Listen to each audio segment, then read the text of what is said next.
Hi guys, ako si John, 14 years kidney transplant. Ngayong araw to magbabasa po tayo ng tanong, ito ho yun. May alam po ba kayong dialysis center malapit sa NKTI? Kasi po magwo-work up kami for kidney transplant. Gusto namin malapit lang sa NKTI yung baka yung dialysis center. Anyway, saktong-sakto po dahil kahapon nag-post ako ng isang dialysis center. Yun po yung St. Benedict Dialysis Center. Malapit po sa NKTI. Disclaimer lang po, uunahan ko na kuho kayo. Hindi ito sponsor. Hindi po ako binayaran dito para i-promote yung dialysis center. Alam nyo naman siguro sa mga nakakapanood ng mga video ko, sa mga nakafollow sa akin na matagal na, never po ako nag-promote ng dialysis center. Unang-una sa lahat, wala po akong idea about sa kalakaran ng dialysis center. And pangalawa po, wala po akong kilala doon. And ang gusto ko lang ho talaga makatulong sa inyo. Alam nyo, marami na rin kasi nagtatanong sa akin ng mga dialysis patient, ng mga CKD dyan, lalo-lalo na sa mga probinsya, like nasa Mindanao, Cebu, sa Palawan, sa Bicol. Wala akong maisagot kung saan may dialysis center malapit sa NKTI. Kasi karamihan po ng mga CKD patient, karamihan po na magpapakidney transplant, gusto nila mag-work up sa NKTI. Ngayon, wala akong maibigay na dialysis center. Unang-una sa lahat, wala po talaga akong kilala. Tapos dumating sa point na nakita ko po yung St. Benedict Dialysis Center. Disclaimer lang po, hindi po to sponsor Nasa inyo pa rin po kung pupuntahan nyo or hindi. Yung St. Benedict Dialysis Center, isa dialysis center po. Malapit lang ho siya sa NKTI.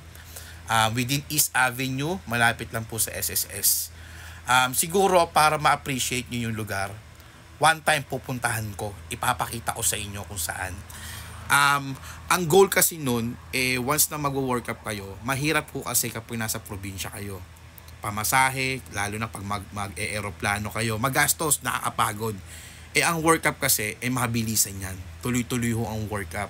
Hindi pwedeng ma-delay ng ilang buwan kasi may hinahabol po kayong ma-expire yung mga laboratory results nyo.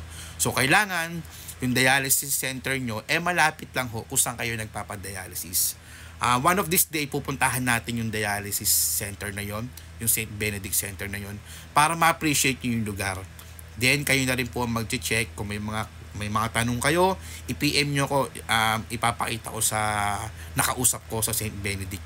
Actually, nag-post ako ng picture namin kasi gusto kong i-reach out yung St. Benedict na yun. Gusto kong makausap kung ano ba yung i-offer nila sa mga dialysis patient, kung magpapadialysis sila doon, kung ano yung may offer nila.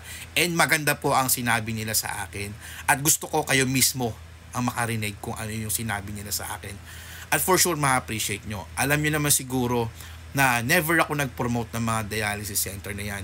Never ako nag-promote ng kahit ano, mga sugal pa ka, hindi tayo nagpo-promote yan. Kasi ayoko mag-promote basta-basta dahil ayoko kayo mapahamak. Hindi naman po ito na para magta-type ka lang, magpiprint ka, kapag nagkamali ka, pwede mong punitin, di ba? Kapag nagkamali ako dito, mapapahamak po kayo at ayoko mong mangyari sa inyo yun. Kaya, lagi po ako nag-iingat sa mga binibitawang kong salita, sa mga sinasabi ko sa inyo. Alam niyo naman siguro na never ako nag-promote ng magamot na iniinom nyo, di ba? Dahil nasa inyo pa rin po yun. This time, ipaubaya nyo sa akin to, itong St. Benedict Dialysis Center. Nakakasigurado ko na aalagaan kayo dito. Ang number one priority nila, syempre, makapag-dialysis kayo. And number two, yung magiging komportable kayo. At the same time, yung patient care na kailangan nating mga dialysis patient. Yun lang po, subukan nyo ang St. Benedict Dialysis Center. Ilalagay ko sa comment section kung ano to, kung saan lugar, kung anong Facebook nila. And malapit lang po siya sa NKTI.